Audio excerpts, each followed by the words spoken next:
Chapter 7. Matching Wits. Alarmed, Nancy called to Hannah Gruen, who came in hurriedly from the garden. Then she took Mrs. Putney's arm and led her to a chair. "I didn't mean to upset you," said Nancy. "Please sit down, and Hannah will bring you a cup of tea." While Mrs. Gruen was in the kitchen preparing the tea, Mrs. Putney rested quietly.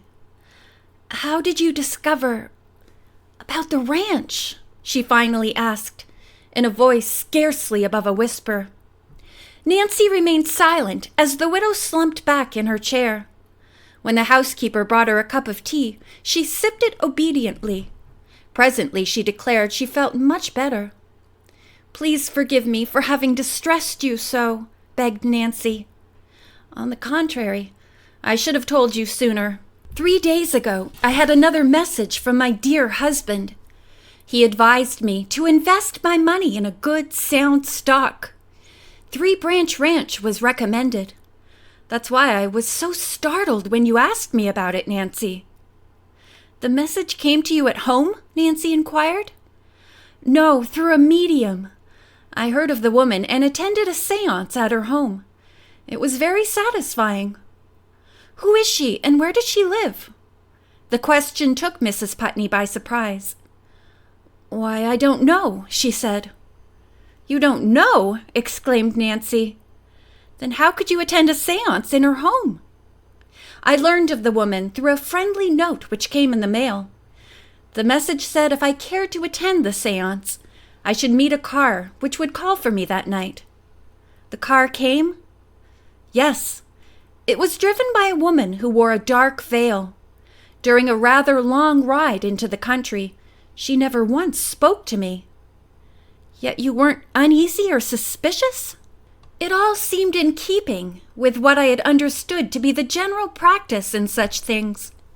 The ride was a long one, and I fell asleep. When I awakened, the car stood in front of a dark house." "You were taken inside?" "Yes. The veiled woman escorted me to a room illuminated by only a dim, greenish light. When my eyes became accustomed to it, I saw a white, filmily clad figure lying on a couch. Through this medium, the spirit of my husband spoke to me." At the recollection, Mrs. Putney began to tremble again. "Your husband advised you to invest money in the Three Branch Ranch," Nancy said. "What else did he tell you?" "That I should listen to no advice from any earthly person, and keep what he had told me to myself." "Oh, dear!" "What's the matter?" Nancy asked kindly. "I've told too much already. I shouldn't have revealed a word of this to anyone." The widow arose and in an agitated voice asked Nancy to call a taxi. "I'll drive you home myself," Nancy offered. During the ride, the young detective avoided further reference to the subject which so distressed her companion. But as she left the widow at her doorstep, she said casually, "I suppose you did invest money in the Three Branch Ranch?" "Only a little. I gave what cash I had with me to the medium, who promised to use it to purchase the stock for me." "I don't like to worry you, Mrs. Putney, but I'm afraid you may lose the money you invested." "Oh, I couldn't! My husband's judgment on business matters was excellent." "I don't question that, Mrs. Putney, but I have evidence which convinces me you were tricked by a group of clever swindlers." Nancy then told of the letter she had received from the Government Information Service, saying no Three Branch Ranch was listed, and that the postal authorities had been notified. "Promise me you'll not invest another penny until the outfit can be thoroughly investigated." "I trust your judgment," the widow said. "I promise." "And another thing, may I have the note you received telling of the séance?" "I haven't it. I was requested to return it to the medium as evidence of my good faith." "Oh, that's a bad break for us," Nancy said in disappointment. "Those fakers think of everything. The letter might have provided a clue." "What can we do?" "Don't admit that you suspect trickery," Nancy advised. "Sooner or later, another séance will be suggested, and you will be requested to invest more of your money. Phone me the minute you receive another communication." "Oh, I will," Mrs. Putney promised. After leaving the widow, Nancy began to speculate on how many others in River Heights might have been duped into buying the phony stock. The first one to come into her mind was Lola White. The second was the mysterious Sadie. Lola probably signed up for a lot of stock and is paying the bill little by little out of her wages, Nancy surmised. I must see her at once. Lola was not at her place of employment. Upon being told that the girl had not appeared for work that day because of illness, Nancy drove to the White cottage. Lola was lying in a hammock on the front porch, gazing morosely at the ceiling. She sat up and tried to look cheerful. "How are you today?" Nancy inquired. "No bad effects from the river?" "I'm all right, I guess," Lola answered. "Thanks for what you did."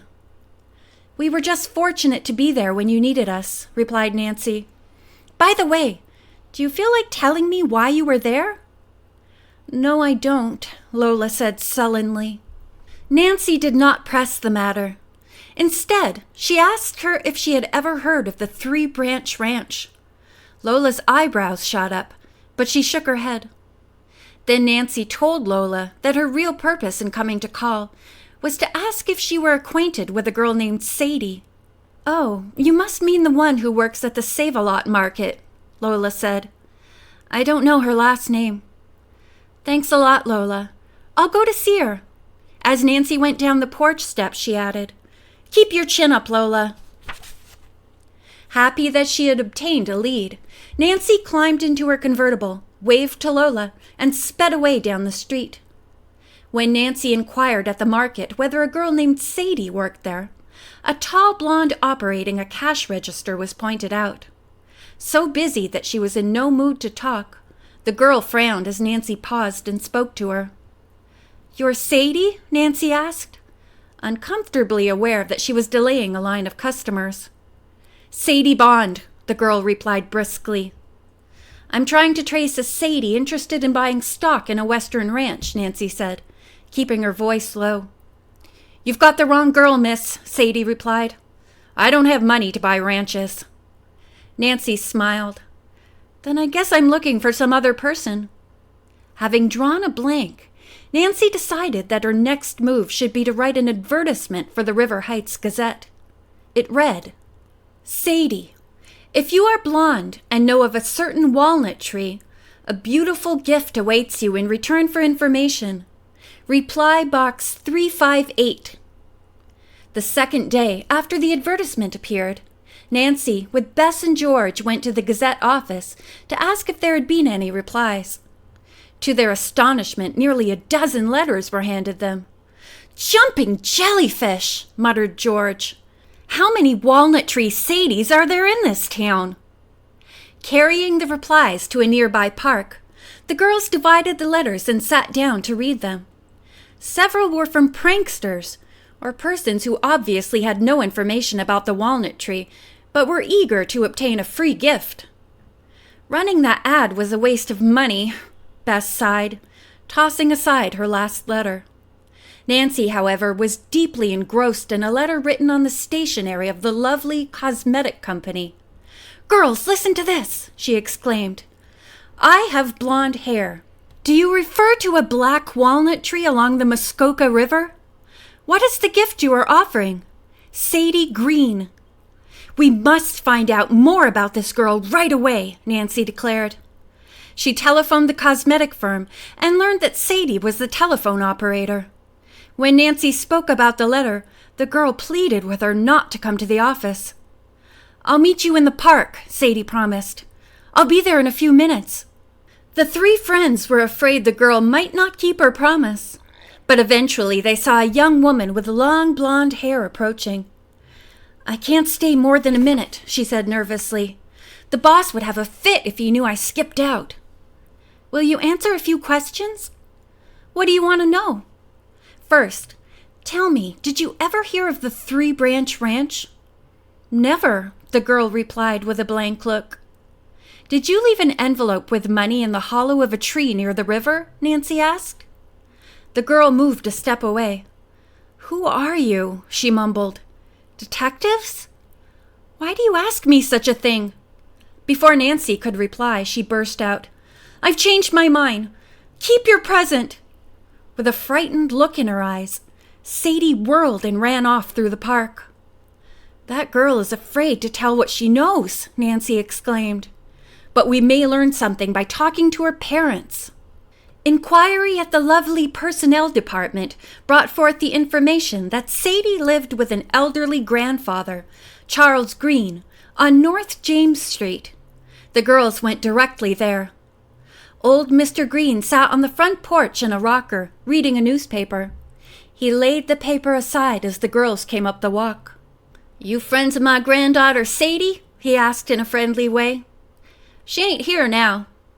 "We're acquaintances of Sadie," Nancy replied, seating herself on the porch railing.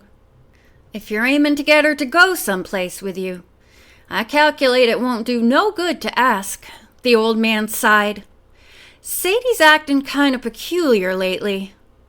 "In what way?" Nancy asked with interest. "Oh, she's snappish-like when I ask her questions," the old man revealed. "She ain't bringing me her money home like she used to, either." Mr. Green, who seemed eager for companionship, chatted on about Sadie. She was a good girl, he said, but lately he could not figure her out. From the conversation, Nancy was convinced that the case of Sadie Green was very similar to that of Lola White. After the girls had left the house, Nancy proposed that they drive out to the Black Walnut. "I have a plan," she said. Nancy did not say what it was, but after examining the hollow in the walnut tree, which was empty, she looked all about her. Then she tore a sheet from a notebook in her purse. Using very bad spelling, she printed, "My girlfriend told me by leaving a letter here I can get in touch with a person who can give information. Please oblige. Yours, Ruby Brown, General Delivery, River Heights." "You hope to trap the man who took the $50, George exclaimed admiringly. "But how do you know you'll get an answer? It seems pretty definite that the racketeers aren't using this tree as a post office any longer." "We'll have to take a chance," said Nancy. "And if there is an answer, someone will have to call for it who answers to the name of Ruby Brown." "George and I will," Bess offered eagerly. Nancy smilingly shook her head. "You're well known as my friends." "No, I'll have a stranger call for the letter, so that anyone assigned to watch the post office won't become suspicious." Nancy arranged with a laundress, who sometimes worked at the Drew home, to inquire for the letter each day. "Did you get it?" Nancy asked eagerly when Belinda returned the third day. The good-natured laundress, lips parted in a wide grin, said, "I got it, Miss Nancy." Taking the letter, Nancy ran upstairs to her room to open it in private. She gasped when she read the message enclosed, which was, "If you're on the level, Ruby, go to Humphrey's Black Walnut for instructions. If you are a disbeliever, may the wrath of all the Humphreys descend upon you." End of chapter 7.